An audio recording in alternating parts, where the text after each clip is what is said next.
Bonjour Elodie. Euh, Tu as un parcours très particulier depuis 2020, je crois. Oui, ça, on peut dire que ça a commencé en 2020. Oui. Est-ce que tu peux déjà me raconter ce qui s'est passé pour toi en 2020? Comment tu as vécu Oui, alors en 2020, je suis infirmière en libéral à domicile sur la région bordelaise en France. J'exerce dans un cabinet où nous sommes 3 infirmières et C'était un cabinet indépendant un cabinet indépendant. Indépendant, on appelle ça l'exercice libéral. Donc on ne dépend pas d'une structure hospitalière. Par contre, on dépend toujours de l'ordre infirmier, la CPAM, l'Agence régionale de la santé, ça oui. Mais on travaille de manière autonome, on va dire. Bien sûr, avec les médecins qui prescrivent les soins, mais on ne dépend pas d'une structure hospitalière comme l'HAD, par exemple, qui est l'hospitalisation à domicile. Voilà. Et à l'époque, en 2020, je suis enceinte. Donc ça, c'est quand même un élément fort. En 2020, le Covid s'installe doucement en France et de par le monde. Et le Covid s'installe avec tout ce qu'il y aura avec le Covid. Le déploiement de la prise en charge qui va dans tous les sens, la prise en charge des patients, la prise en charge d'un cabinet dans cette période folle. Et moi, c'est le non-sens qui va m'interpeller tout de suite. Le non-sens, le fait que un jour c'est noir, un jour c'est blanc, un jour c'est gris, on nous dit l'inverse, on nous dit le contraire, c'est jamais les mêmes instances qui nous préviennent de ce qu'on doit faire. Je me sens tout de suite interpellée par le non-sens, en fait. Voilà. Et dans mon caractère, ne pas respecter la loi, c'est pas possible. Et ne pas respecter la loi? La loi Classique. classique, c'est pas possible. La loi de la vie, la loi du vivant, encore moins. Et suivre quelque chose sans qu'il y ait de sens, je peux pas non plus.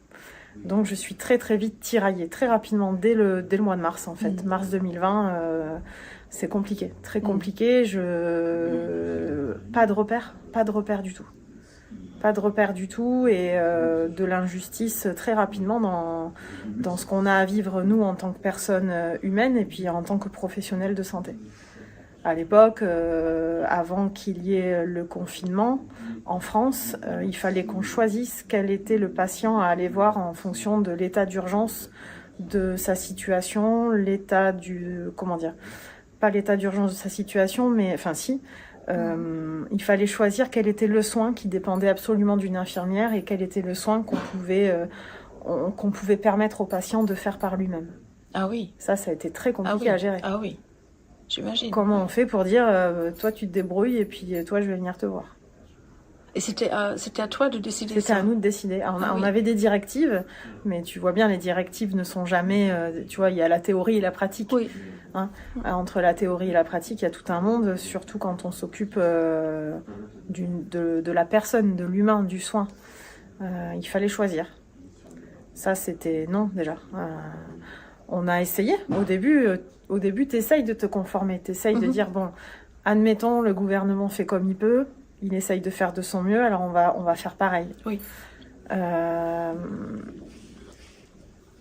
Très rapidement, c'est la catastrophe. Les patients ne peuvent pas se suffire à eux-mêmes, ou alors ça veut dire que le personnel soignant ne sert à rien. Bien sûr qu'on peut guider, qu'on peut rendre autonome le patient pour qu'il puisse faire le plus possible au maximum sans nous. Ça c'est mieux de toute manière. Mais voilà, on ne peut pas laisser certains soins techniques demandent quand même un regard et un accompagnement. Ouais. On a toujours été, à l'époque dans notre cabinet, on a toujours été dans l'autonomie, même des gestes techniques, que le patient puisse, tu vois, par exemple, se débrancher une perfusion tout seul sans dépendre de l'infirmière qui va arriver à telle heure. Mais à un moment donné, le passage infirmier est quand même important pour contrôler, vérifier, parler, améliorer. Bien sûr. Voilà. Et comment ça s'est passé pour tes 2 collègues? Parce que tu avais 2 collègues à l'époque. Oui. Et est-ce que eux, ils ont perçu cette situation de la même façon ou est-ce que c'était différent? Ça a été délicat pour elle, ça c'est certain, parce que faire ce genre de choix, déjà à l'époque c'était compliqué, et là encore une fois on ne parle même pas du confinement, du port du masque, c'était compliqué, mais pas de là à être à ce point-là outrageant et chamboulant. Elles ont... Pas de la même façon que pour non, toi, on non, va non, dire. non, non, non, Oui. non, non. Et quelle était votre relation? On s'entendait bien, voire même, je peux dire, très bien. Sauf que depuis quelques années, je m'orientais de plus en plus vers une vision de la médecine plus globale, plus générale, holistique, au maximum de mes capacités, de mes performances. Je comprenais qu'il fallait se former au-delà de notre métier d'infirmière, qu'il fallait ouvrir la naturopathie à notre métier. Oui. Et là, il y avait un frottement entre elle et moi. Oui. Je me disais que ce frottement n'était pas un problème, que c'était une étape dans l'évolution de notre cabinet. Donc ce frottement ne me dérangeait pas. Oui. Voilà.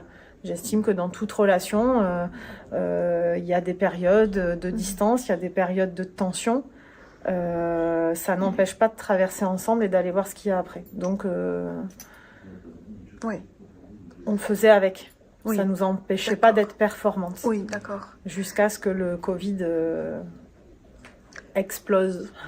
Ouais. Et comment ça a évolué cette situation? Parce qu'au départ, il y avait les confinements, les masques. Ouais. Mais les masques, c'était pas là tout de suite non plus. Hein. C'était au fur et à mesure. Au fur et à mesure. Qu'ils ont mis en place oui, toutes les mesures. Tout à fait. Et après, ça a évolué comment pour vous? Le port du masque, ça a été un début de problème parce que moi, j'étais pas en accord avec ce port du masque, mais je m'y suis conformée pour pouvoir aller voir mes patients à domicile. Je reconnais que je me suis conformée à ce port-là en régulièrement trichant et le mettant sous le nez. Mais ce qui était très compliqué, c'est de devoir faire porter le masque à mes patients qui avaient des situations de soins très délicates. Et puis on sait à quel point la communication à travers le regard, les lèvres, ce qui se passe sur les joues. Pour nous, en tant qu'infirmière, il n'y a pas que une constante, une tension ou un soin technique. C'est vraiment une approche très très globale. Avec un masque, c'est très très difficile de pouvoir avoir le ressenti réel. Donc ça, c'était compliqué. Faire porter le masque même sous la douche, non mais c'était pas possible. C'était pas possible. Ouais. Donc ça a été un début de conflit. Un début de conflit. Moi, je permettais aux patients de ne pas mettre le masque. Je permettais aux patients qu'on puisse parler sans les masques. Et mes associés, ça, c'était trop dangereux pour elles. Voilà. Ah oui. Oui. Et ils étaient au courant que tu faisais comme ça? Et oui, parce que les patients parlent, les patients se disent tiens, du coup, avec vous aussi, on va pouvoir retirer le masque et parler, parler librement. Parce que vous aviez les mêmes patients, c'était en fonction de l'emploi. La même tournée. La même tournée. La même tournée. Ah oui, tu vois, ça, je l'avais pas encore compris. D'accord. Oui, c'était la même tournée. On avait vraiment une tournée. On était donc 3 et on allait voir les patients un jour, on avait une tournée avec les mêmes patients. Oui, d'accord. Et donc, il est arrivé le grand sujet de la vaccination. Ça, c'était en 2021. Si 2021, je me trompe pas, été 2021, je crois. Oui, été 2021. Et alors, comment ça a changé la situation?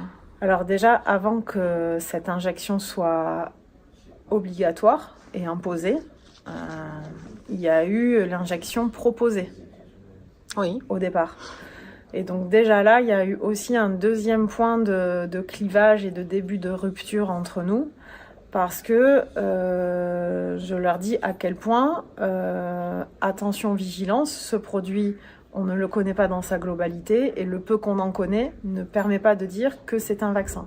Le peu que l'on connaît ne permet pas de dire qu'on est en sécurité avec ce produit-là. Et qu'on peut engager notre responsabilité en l'injectant. Dans notre contrat de travail, justement, avec ces maisons mères que j'ai citées tout à l'heure, l'Ordre des infirmiers, la RS, la CPAM, il est bien clair et net que nous sommes responsables de tout ce que nous amenons dans le corps de la personne. Ah oui. Donc pour être responsable, il faut connaître. Il faut connaître la nature du produit, il faut connaître les effets indésirables et les effets positifs. Et puis la balance bénéfice-risque. Là, on n'a pas les infos. Quand on pose les questions, on n'a pas les réponses. Donc je dis à mes associés, attention, vigilance, si vous décidez d'injecter, vous serez responsable. Oui. Et donc je leur demande que nous n'injections pas nos patients. Tu leur as demandé? Oui. Mais qu'est-ce qui t'a rendu sceptique, en fait? Le fait qu'on n'ait pas de réponse. Le fait qu'il n'y ait pas de réponse à nos questions et que la nature de ce produit ne soit pas un vaccin alors qu'on le nomme comme étant un vaccin. Oui. Et ça, c'est un mensonge. Et on ne peut pas travailler sur la base d'un mensonge quand on... de manière générale. Mais encore moins ou encore plus avec un patient. C'est pas possible. Oui. Et alors, tu as pris une décision. Donc, je demande à ce que, au cœur du cabinet, on n'injecte pas les patients. Oui, d'accord. Voilà. Et alors, les réactions de tes collègues? Elles s'y sont tenues. Il y a quand même eu un respect compliqué pour elles, mais elles l'ont respecté. Par contre, elles amenaient les patients à aller se faire vacciner, se faire vacciner dans les vaccinodromes. Et elles ont fait le choix d'aller donner de leur temps dans ces vaccinodromes. Qui a donné ce choix? Mes associés. Parce que pour elles, c'était important de s'investir. Pour elles, c'était de l'ordre de la santé publique que d'injecter ce produit-là. D'accord. Donc, il y avait une dissonance entre nous. Oui. Elles ont respecté quand même ce choix que j'ai imposé. Mais elles sont allées honorer, ce besoin de respecter la santé publique dans ces espaces de vaccinodrome. Et c'est là que c'est important de le dire, c'est que elles ont fait bien dans leur sens, dans leur compréhension et leur grille de lecture de l'époque, et peut-être encore aujourd'hui, elles ont agi bien, elles ont bien agi. Je sais jamais trop comment vraiment formuler cette phrase parce que il y a vraiment une action de bien faire. Oui. Oui. C'est important vraiment encore aujourd'hui d'avoir et même de déployer encore plus cette notion-là, c'est que l'autre a voulu bien faire. Mm-hmm. Et quelle était la réaction de vos patients par rapport à ça? Parce qu'ils ont dû percevoir qu'il y avait pas la même... Oui, ça a été compliqué, surtout que, tu vois, à domicile, on finit par... s'apprécier et parfois aller au-delà de la relation infirmier-patient. Il y a comme une structure familiale qui se met en place. Le tiraillement a été compliqué pour eux aussi. Oui, oui, ça c'est clair. Certains ont fait le choix de ne jamais prendre cette injection. D'autres ont fini par suivre mes deux autres associés. Et puis, n'oublions pas le pouvoir médiatique qu'il y a eu dans l'information et la désinformation, évidemment. Ça, c'est sûr, oui. Ouais. Et alors, eux, ils ont vacciné. Toi, tu n'as pas vacciné? Non. Et le savaient, tes collègues le savaient? Oui. Mais puis, tu as pris une autre décision? Oui. Donc, si je dis pas de bêtises, je vais sûrement en dire parce que je suis nulle en chiffres et en dates, mais sur l'été 2021, cette injection devient obligatoire pour nous, pour le corps soignant et pas que, mais entre autres pour le corps soignant. Et là, pour moi, c'est un non catégorique. Autant c'était un non d'injecter ce produit-là, mais c'était un non de le recevoir pour moi. Tout ça pour les mêmes raisons, exactement les mêmes raisons. C'est une raison de non-connaissance du produit et de non-vérité de ce qu'il y a dans ce produit et de ce qu'il en est et de pourquoi on nous l'impose aussi. Oui. Voilà. Mais en principe, et puis on commence déjà à avoir aussi des débuts d'effets secondaires, puisque cette injection, c'est déjà Pour les patients. Et oui. Donc il y a déjà un début de retour qui ne me permet pas de dire c'est ok, tu peux t'injecter ce produit pour continuer de travailler. Je suis à l'époque plus enceinte puisque notre fille est venue en ce monde. Et sauf que je l'allaite, donc c'est encore une part de responsabilité aussi en tant que mère. Je m'engage à recevoir cet enfant et à prendre soin d'elle. Si je prends ce produit, je me désengage. Donc c'est non. Oui. Voilà, donc ça c'est encore une rupture supplémentaire. Sauf que je ne peux pas à l'époque accepter de quitter mon poste, de quitter mes associés, de les abandonner, d'abandonner mes patients pour une raison pour moi qui n'est pas valable. Il n'y a aucune raison pour moi. Tu sais, en fait, il y a deux choses importantes dans notre métier pour moi. Il y en a plein d'autres, mais tu es responsable de ce que tu fais avec ta main, en gros, sur le patient, et tu n'abandonnes pas ton poste sans raison valable. Oui. Tu as le droit d'être malade, bien sûr, tu as le droit de quitter, mais la notion d'abandon sans raison valable, je ne sais pas pour quelle raison chez moi c'est engrammé à ce point-là, mais c'est comme ça, c'est engrammé à ce point-là. J'ai été très très honorée pour tous ces soignants suspendus qui ont fait le choix de se suspendre et d'honorer ce nom et ce stop de cette manière-là, que je trouvais très forte et clairement très honorable et louable. Mais pour moi, il y avait un autre chemin à prendre et ce chemin était très très fort. Et puis je me disais surtout, comment tu peux faire pour aider les autres qui ont besoin aussi de continuer, de maintenir les liens. Comment on peut aider en fait. Et c'est comme ça que je suis partie dans cette réalisation de faux certificats vaccinaux. Oui, voilà. C'est comme ça que le basculement s'est fait. Oui. Donc tu l'as fait dans un premier temps pour toi-même? Pour moi-même. Oui. Pour moi-même, pour ne pas nuire à ma santé et celle de mon enfant, et pour maintenir le lien professionnel. Oui, d'accord. Parce que si je suis pas là, qui s'occupe de mes patients? J'ai pas eu cette force, moi, de dire stop, je quitte, peu importe. J'ai pas eu cette force-là. Oui. Et en fait, quelque part, c'est parce qu'il y a beaucoup cette discussion qui se fait aujourd'hui de soignants suspendus qui ont pu être écorchés par mes propos. Parce que souvent, quand on me questionne, quand on me propose de témoigner, eh bien, j'annonce ce qui m'a permis de cheminer dans cette action de faire des faux certificats. C'est vraiment ne pas abandonner. Et du coup, c'est quelques suspendus se disent oui, mais moi j'ai pris la décision de quitter, mais j'ai pas voulu abandonner non plus. Je sais ô combien, mais moi je n'ai pas eu cette force de dire stop et de quitter. Mais est-ce que c'est une force? On peut aussi considérer que ce soit une force que tu es resté. Mais je crois que cette force est venue parce que j'ai eu une faiblesse de ne pas dire stop et de quitter. D'accord. Et c'est cette faiblesse qui a permis une autre solution d'émerger. Et finalement, cette solution a permis de maintenir des liens. Et même si je peine à le dire aujourd'hui, peut-être de sauver des vies ou en tout cas de maintenir des états de santé. Voilà. Oui. Et puis tu as décidé de faire la même chose pour tes parents, pour tes patients. On peut dire pour les parents peut-être aussi. Des patients, des proches, des personnes qui ne me connaissaient pas mais qui ont entendu que je proposais cela.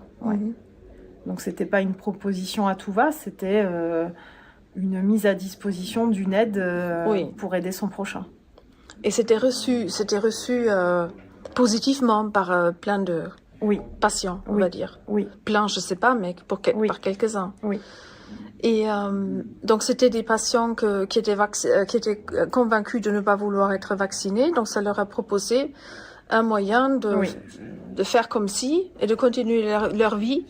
Alors c'était pour travailler ou maintenir des liens familiaux, aller voir une personne en maison de retraite, prendre un billet d'avion pour aller voir des parents à l'autre bout du monde. Voilà, c'était des raisons vraiment de maintien de liens. Oui, d'accord. Et donc, pendant un certain temps, alors tu as continué à faire ça. Oui. Et puis, c'est évolué comment avec tes collègues? Eh bien, vous entendiez encore ou... C'était de plus en plus compliqué. De plus en plus compliqué parce que sur le terrain, ça se complexifiait. Cette histoire de Covid n'a pas duré que 3 mois. Ah oui. Ça a été long. Et un jour, elles ont découvert mon action de par une facturation à la CPAM des faux certificats que j'avais établis. Donc, elles ont vu cette supercherie qu'elles ont découvert assez rapidement. Elles m'ont convoquée au cabinet, m'ont demandé dans un premier temps de m'expliquer. À la suite de cette explication, elles m'ont demandé de quitter le cabinet par manque de confiance. La rupture était à ce moment-là du coup totale. Donc j'accepte de quitter ce qui est notre cabinet, autant le mien que le leur, de quitter les patients pour le coup. Là, il n'y a plus le choix. Il faut quitter le navire. Vous étiez au même pourcentage, oui, tous oui, les trois? À parts égales. Ouais. D'accord. À parts égales. Et quelques temps après, elles iront dans une procédure de dénonciation pour sûrement se protéger, elles. Je crois qu'elles ont fait ce qu'elles ont pu avec la situation. Ouais. Ah oui. Ils t'ont mis au courant? Non, je l'ai compris en décembre. Elles m'ont demandé de quitter le cabinet en septembre 2021. Et en décembre... Décembre 2021, donc tout ça s'est joué en quelques mois. En septembre 2021, elles me demandent de quitter le cabinet. Ah oui. Et 15 jours après, elles commenceront cette démarche de dénonciation. Donc elles sont allées voir la CPAM, l'Ordre des infirmiers, l'ARS et le commissariat local. Il y aura une ouverture d'enquête policière, une mise sur écoute téléphonique et un traçage de tous nos écrits, mails, SMS, toutes les voies de communication qu'on a sur les téléphones.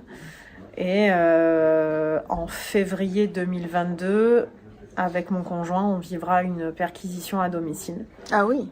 Et 48 heures de garde à vue. Et c'est là que j'ai su qu'elle m'avait dénoncée. Voilà. Ah oui, d'accord. Donc il y avait une perquisition, tu l'appelles? Perquisition à domicile. Est-ce que c'était comme en Allemagne, qu'ils débarquent à 6 heures du matin, 15 exactement. Policiers armés en noir? Alors non, ils n'étaient pas 15 policiers armés, ils étaient 4 ou 5, je ne sais plus, je n'étais pas là moi. En fait, quand mes associés me demandent de quitter le cabinet, j'ai une amie qui entend parler de moi et qui me propose de m'embaucher en remplaçante sur un cabinet local de ma région. Et j'étais en tournée en fait à ce moment-là. J'étais en tournée, il était 7h du matin et ils sont arrivés à la maison entre 6h30 et 7h, tu vois. Rémi et Jeanne étaient au petit déjeuner et ils sont rentrés à la maison. Ils n'étaient pas en tenue, de,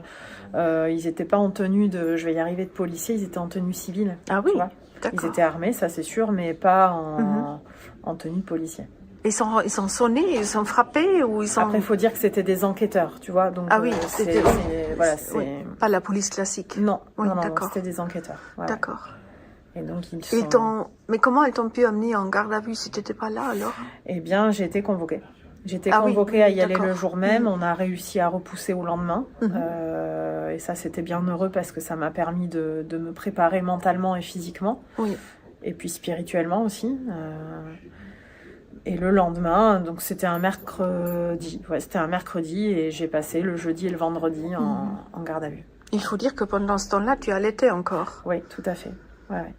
Et comment vous êtes organisé? Alors c'était la fin de l'allaitement. C'était un allaitement qui était dit là à ce moment-là. Enfin, j'aime pas trop dire ça, mais secondaire. Notre enfant était déjà passé à une alimentation. Donc bon, voilà. D'accord.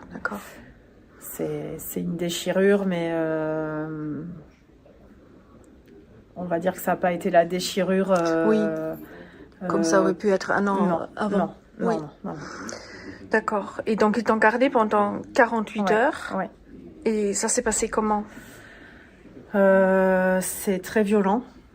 C'est très bruyant, perte de sens en termes de temps, de durée. Tu sais pas quelle heure il est.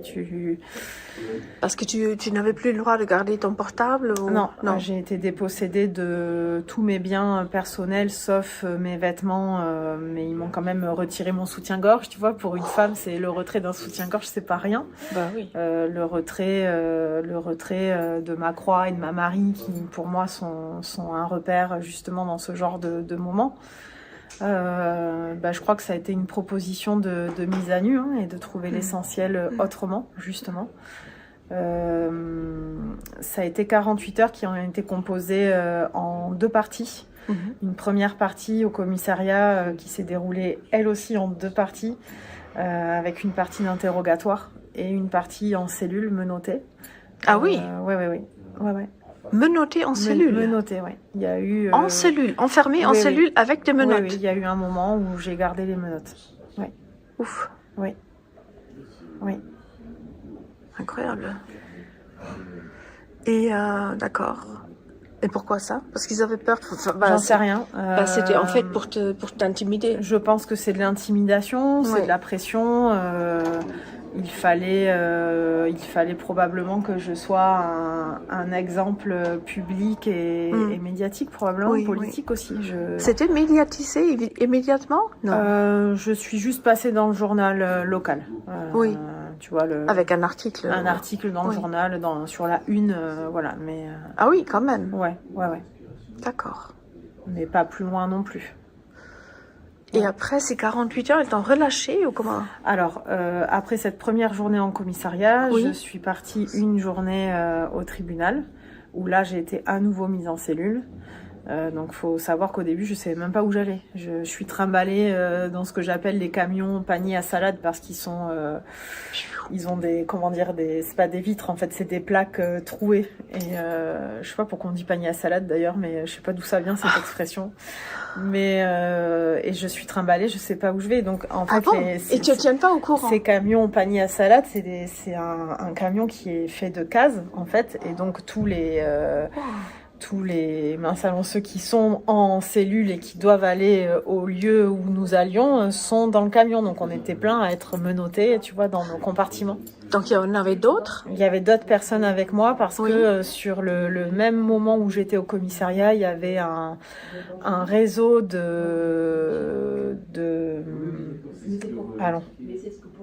je vais pas y arriver, de trafic de drogue qui était en train d'être jugé. Et ils étaient tous dans des prisons éparpillées en France, et ils se retrouvaient à Bordeaux pour avoir un procès en commun. Donc c'était des hommes et des femmes? Des hommes et des femmes, ouais. D'accord. Voilà, et donc je suis trimballée dans ce camion dans un autre endroit, dans une autre cellule, et je suis à nouveau mise en cellule. Et moi, dans ma tête, je me dis que je suis en mince, comment on appelle ça? En détention provisoire, tu vois. Et je sais même pas où je suis, j'ai pas eu de nouvelles ni de mon avocat, donc ça a été un moment assez lourd pour moi. Ça n'a pas duré très longtemps, parce qu'à un moment donné me vient la lueur d'esprit de demander où je suis. Et donc je questionne au policier qui vient devant la cellule pour savoir comment ça se passe. Et je lui dis, mais je suis où? Il me dit, vous êtes au tribunal. Donc j'entends que si je suis au tribunal, c'est qu'il va y avoir un procès. Ah oui. Mais le lendemain du garde à vue, ça, je trouve ça étonnant. Et donc, à la suite de cette journée, vers 18h, j'ai eu un procès en comparution immédiate. Ah oui. Et ça, alors, ça s'est passé comment? C'est très lourd. Je suis à nouveau menottée en cage en verre pendant le procès, avec 2 policiers, un à ma droite et un derrière moi. Dans un cage? Oui. Tu vois, comme dans les films, la cage en verre. En verre, d'accord. La cage en verre, ouais. Ah oui. La cage en verre et menottée. Ouais. Donc, c'est pas si simple non plus, parce que, bon, d'abord, les menottes ferment. Il y a vraiment une fermeture corporelle très importante. Et puis, pour parler, tu n'as pas accès à tes mouvements, en fait. Donc, voilà, tu es droite comme ça, comme un petit feu. Et en même temps, ça apporte une posture. puisque je ne peux pas bouger avec mes mains, eh bien la seule chose que je vais avoir, c'est d'être droite et d'être animée dans ma parole. C'est la seule chose que je vais pouvoir avoir comme défense, en fait. D'accord.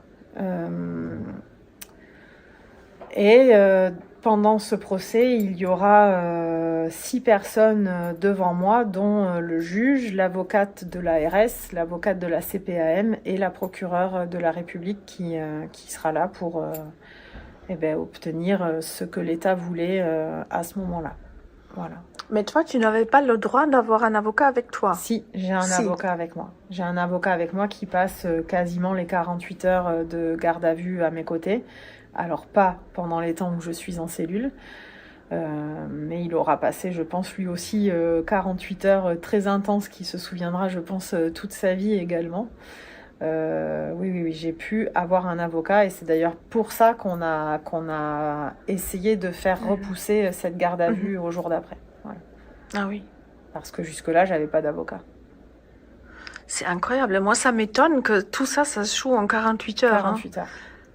Parce que ce que je sais de l'Allemagne, c'est que c'est beaucoup plus large. Que les procès, ça continue quelques semaines plus tard, par exemple. Ils ont ouvert l'enquête en décembre. Oui. En février, ils sont à la maison et le lendemain, je suis en garde à vue. Ah oui. Et si j'avais été à la maison, je partais tout de suite après, quoi. Oui. D'accord. Et alors, donc, il y avait une journée de procès? Une journée, je dirais peut-être 3 heures. Peut-être 3 heures. 2 même, parce que dans ces moments-là, j'ai pas la notion du temps. Oui. Mais ouais. Où ils t'ont écouté, où ils t'ont posé des questions?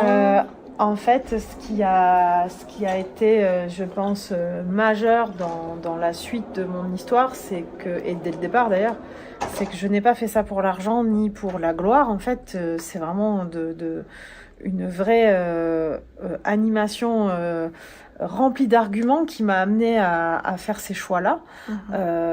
Et le juge, à partir du moment où il a la notion que je n'ai pas fait ça pour l'argent ni pour la gloire, il a besoin de comprendre qui je suis. Et donc, il va me poser tout un tas de questions qui vont l'amener à me comprendre et presque à me défendre. Parce que... c'est vrai ?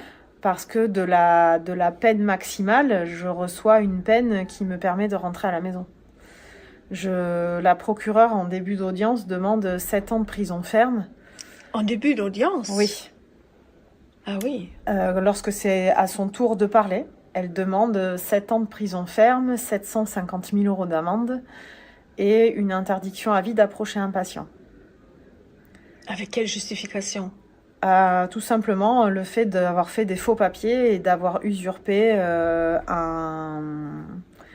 alors je ne connais plus la formule, mais d'avoir usurpé un site qui permettait de faire des papiers, c'est faux et usage de faux, quelque chose comme ça la phrase, tu vois. Oui, d'accord. Faux et usage de faux. Et puis parce que quelque part tu établis le trouble en faisant des choses comme ça. Oui, tu établis le trouble sociétalement parlant. Et donc ça se punit lourdement. Et donc 7 ans de prison ferme, 750 000 € d'amende et puis une interdiction à vie d'approcher un patient. Et puis au fur et à mesure de l'audience, avant le délibéré, elle demande toujours 3 ans de prison ferme, 350 000 € d'amende et 3 ans de radiation. Et donc là, ils partent en délibéré. Moi, je repars en cellule. Là, j'ai l'impression que le temps, il est super long, quoi. Et quand je remonte pour avoir la remise de la peine, le juge me regardera droit dans les yeux en me disant « J'ai été dans l'obligation de vous punir ». Et cette phrase, je ne l'oublierai jamais. Est-ce que c'était comme une excuse ? En cette phrase, j'entends une excuse et j'ai fait comme j'ai pu. Ah oui.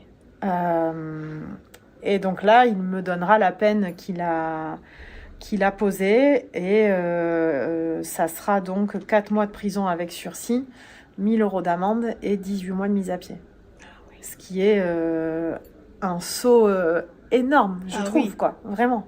Par rapport à 7 ans ferme. Moi, je me disais, j'aurais peut-être pu faire ne serait-ce que 6 mois de prison ferme. Mais quand je vois comment 48 heures de garde à vue chamboule ta vie, vraiment, je pense que personne n'est fait pour la prison, ça c'est sûr, mais moi, ça c'est clair que non. Ouais. C'est quelque chose, même si c'est une expérience, parce qu'à contrario, certes, ça a été une expérience très douloureuse et très lourde, et en même temps, c'est le plus beau cadeau que je pouvais recevoir. Comment ça ? Parce que dans cet espace-là, je suis dépossédée de tous mes biens personnels, je suis dépossédée même du temps, je suis dépossédée de tous les repères, je suis coupée de ma fille, coupée de Rémi, coupée de tout ce que je connais en fait. Et ma seule solution pour rester là, c'est de trouver une connexion forte, plus forte, de trouver la vie en fait, de la chercher, de l'appeler. Et j'ai vécu, je crois, la plus belle communion que je pouvais vivre avec le Christ à ce moment-là dans ma vie. C'est-à-dire dans la cellule ? Dans la cellule. J'ai été happée 3 fois par le doute, la peur, pour pas dire le diable, la force maléfique qui vient te chercher et qui vient te mettre le bazar dans ta tête et dans ton cœur. Et à chaque fois, ça a été la douche de grâce incroyable. Et j'entends, laisse faire, laisse-moi faire, laisse-moi faire, laisse-moi faire. Et confiance, continue, tiens-toi droite. Et c'est en ça que je comprends que toute épreuve est une initiation, un éclat qui est proposé. La notion du chaos, tu vois, on te met le bazar pour faire jaillir quelque chose de bien plus puissant. Oui. Voilà, ce qu'est l'expérience peut-être la plus forte de cette garde à vue finalement. Et donc presque, je dis pas que je n'ai pas eu peur, j'ai eu très très peur pendant cette audience au tribunal. Ah, il y avait quand même 7 audiences. Non. L'audience. 7 audiences. Oui. Mais ce que je vivais par ailleurs était tellement que je savais que cela aussi passerait. On a une phrase qui dit « cela aussi passera ». C'est un passage. Et donc, ils peuvent nous mettre tout ce qu'ils veulent, en fait, ils ne peuvent pas gagner. Oui. Parce que ce qu'il y a là, une fois que ça jaillit, c'est plus fort que tout le reste. Wow. Oui. Donc tu regrettes pas ce que tu as fait? Non. Ni ce que tu as vécu? Non plus. C'est un grand merci à ce que j'ai fait, à ce que j'ai vécu et ce qui a été proposé avec ce Covid sur Terre, même si c'est très douloureux, il y a beaucoup de pertes. Chaque perte individuelle est une catastrophe, mais cette catastrophe, ce qu'elle nous amène, c'est très très fort. Quand on voit le visage de toutes ces victimes, qu'elles soient des parents désenfantés ou des victimes dans la douleur de leur corps, quand on voit cet éclat qu'il y a dans les regards, la vie, elle gagne. Oui. Est-ce que tu aurais un message à donner à tous ceux qui doutent peut-être ou qui n'ont pas ce courage ou qui ne voient pas cette lumière que toi tu vois? Oui. Moi, je visite évidemment encore des moments de faiblesse et de doute et merci parce que je sais maintenant qu'ils permettent et que c'est une récréation. C'est de regarder ce que ça a permis, même si c'est tout petit. Mais ce que ça a permis dans ce tout petit, sans cette épreuve, sans ce bordel, ce tout petit, il n'existerait pas. Oui. Et puis de prendre l'exemple qui est mon exemple phare parce que j'aime être maman, l'exemple de la naissance. Voilà, s'il n'y a pas ce bazar au moment de la naissance, de la création, s'il n'y a pas cette douleur, la vie, la beauté n'apparaît pas. Oui. Merci Elodie. Merci. Merci beaucoup. Et bonne chance pour la suite. Hein? On aura besoin des gens comme toi.